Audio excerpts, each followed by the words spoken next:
اللہ کا قرآن کہتا میں وفادار ہوں۔ او اللہ والے، اگر تو رات کو سوتے وقت آیت الکرسی کہتی ہے 3 مرتبہ پڑھ کر اپنے دروازے پہ پھونک دیا کرے۔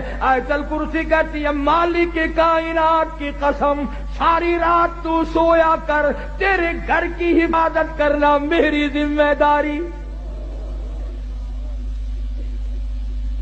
سورہ تبارک الذی کہتی ہے او اللہ والے، اگر تو عادت بنا لے ہر روز عشاء کے بعد میری تلاوت کر کے سویا کرے، روزانہ کا معمول بنا لے، مالک کائنات کی قسم مرنے کے بعد تجھے سب چھوڑ کے چلے جائیں گے، میں اللہ کا قرآن قبر میں تیرے پاس رہوں گا۔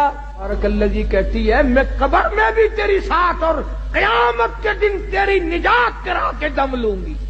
اس لیے خدا کہتا ہے قل اللہ یحییکم ثم یمیتکم ثم یجمعکم الی یوم القیامۃ لا ریب فیہ۔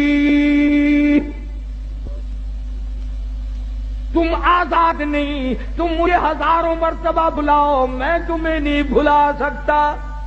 یاسین کہتی ہے اگر تو صبح کے وقت میری تلاوت کر لیا کرے، شام تک ہر حادثے سے ہر فتنے سے تیری حفاظت کرنا میری ذمہ داری۔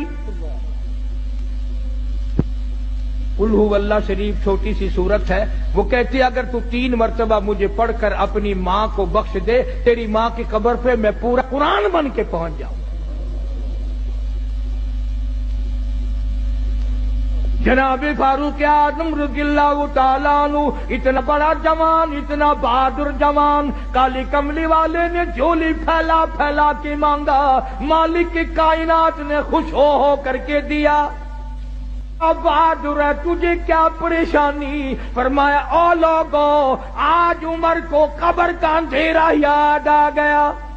سوچا یہاں یہ وکیل پڑا ہے، یہ وزیر پڑا ہے، یہ چیئرمین پڑا ہوا ہے، یہ بڑا کروڑا پتی پڑا ہوا ہے، قبر پہ پھیرا مارنے والا کوئی پتا لگا کسی کی شہادت کی گواہی دینے کے لیے احد کے پتھر آئیں گے، کسی کی گواہی دینے کے لیے درخت آئیں گے، کپڑا آئے گا، مگر جب فاروق اعظم کی باری آئے گی خدا کی قسم نبی کی شہادت کی گواہی دینے کے لیے میرے نبی کا مسلح آئے گا، میرے نبی کا منبر آئے گا، میرے نبی کی مسجد آئے گی، خدا کا قرآن۔ اتنا اولو العظم انسان، ایسے بڑے بڑے لوگ، ہم نے تو یہ دیکھا جہاں عمر نہیں وہاں ککھ نہیں۔